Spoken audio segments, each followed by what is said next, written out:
Hi. We are. I want to talk about money. I think I just love money. And there's a lot of things I want to do, and I'm just really excited about life and wanting to go places. And there's just that little money part that I think I'm close to the vortex. But somehow I thought, maybe if I try for a lottery, that might be the way to go. But then there's the resistance part of seeing it all the time and seeing the lottery change all the time and not knowing to go and buy a ticket.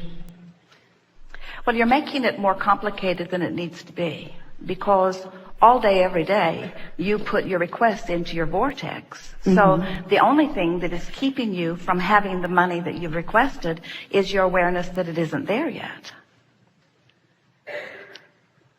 So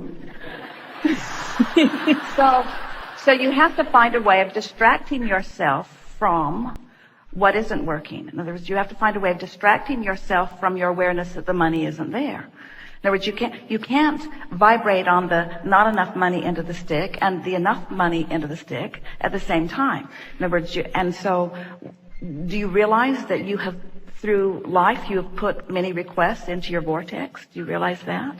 Well, I hope so. And do you realize that every time you feel discouraged, or every time you feel afraid, or every time you feel annoyed, every time you have a conversation that there isn't enough, that you are actually practicing a vibration of not enough? Do you know about affirmations? Yes. Do you know that you're not different from most people, but you are offering more affirmations about not enough money than you are about enough money? I kind of try not to think of the reality that people call and say, you need to give me money. But hear what we're saying. In other words, you have to practice your vibration. And in other words, if you say, I want more money, but I don't have enough, but I want more money, but I don't have enough, but I want more money, but I really like to have more money, but there isn't enough, or then you just keep going back and forth, and you don't practice any vibration that makes for any difference in your experience. So one of the things that's really interesting that is going on is that as you're exploring life and you're putting your requests for more dollars over here into your vibrational escrow, as your vibrational escrow, which includes more dollars and more of all of the things you want, as it becomes more, your responsibility to remain or become and remain a vibrational match to it becomes more intense. Are you getting what we're talking about? Mm-hmm. In other words, if life keeps causing the money part of your request to expand, and you keep beating the drum about the way it is, that's why you begin to feel more and more discord and it's the subject that we would like you to understand. It's not the subject of the money. It's the subject of you not keeping up with the more expanded version of you, which includes more money. Let's start at another place.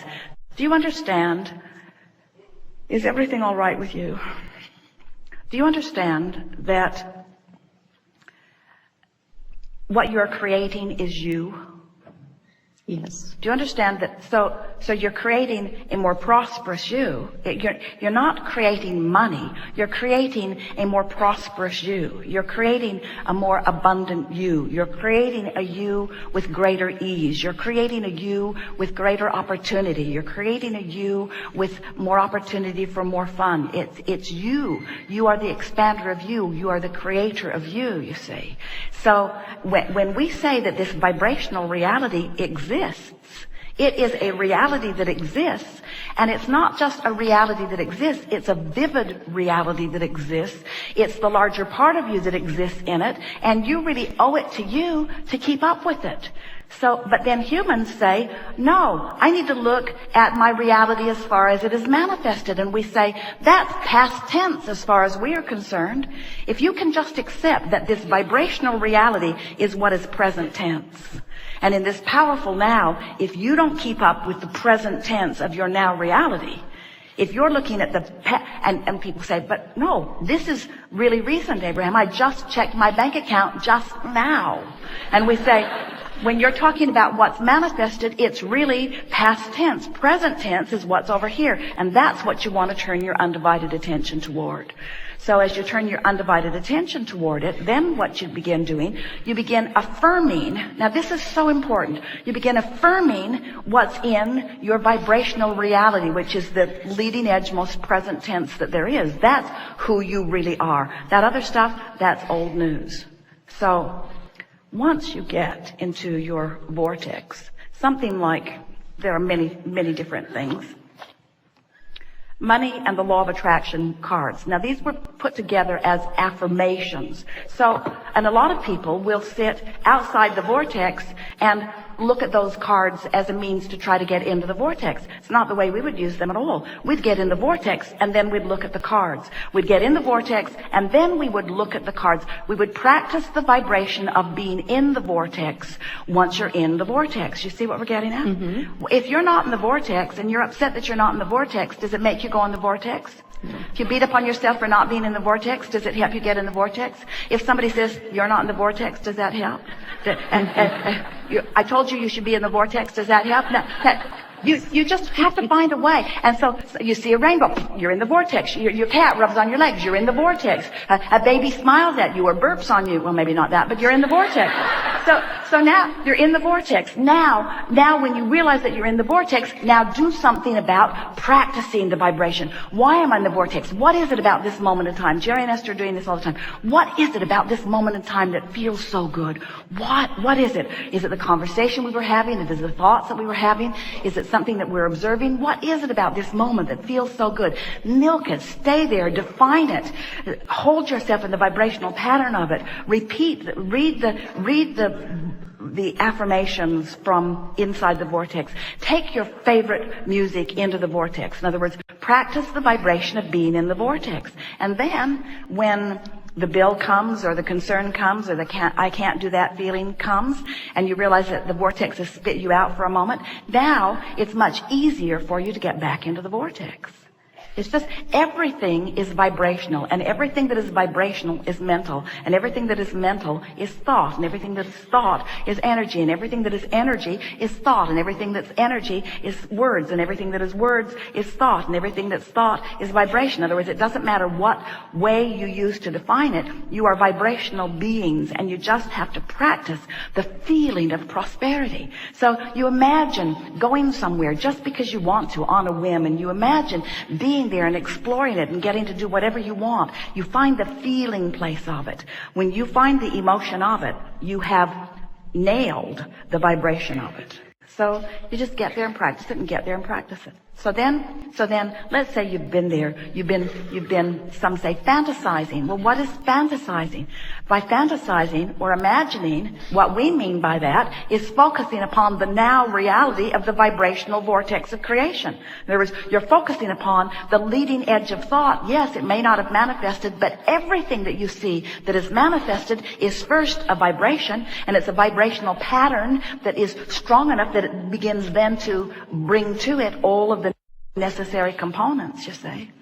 So when we tell you your vortex of creation is now reality, and you begin looking at it as now reality, and you train your vibration, now the manifestations have to catch up with it. It is law, you see.